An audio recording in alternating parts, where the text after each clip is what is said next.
Panibagong legit na naman na loan application yung ating pag-uusapan.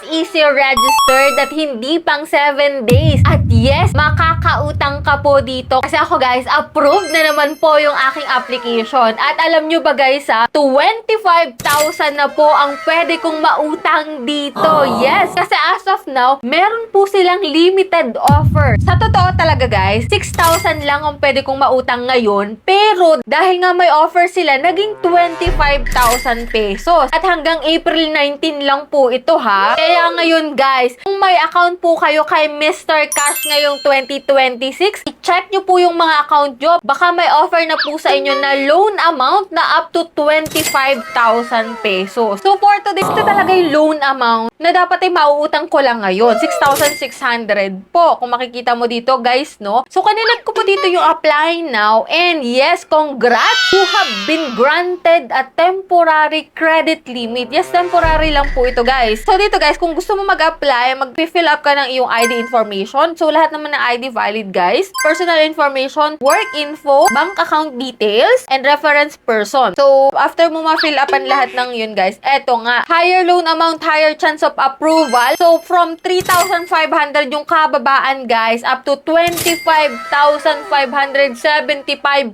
pesos na ang pwede ko pong mautang dito kay Mr. Cash. Syempre, ni-next ko to guys. Yes, 181 days daw po yung terms and pay in up to 4 installment period. So, kung i-check natin guys yung kanyang loan details, eto nga, may service fee po siya na 13%. So, medyo malaki yun guys ha. Pero sa 25,575 pesos, ang ibabawas dun is 3,324.75 pesos. Ang daily interest niya is 7,020.34 pesos. Ito mong service fees automatic na mababawas dun sa 25,000 mo. Kaya ang marireceive mo na lang po is 22,250.25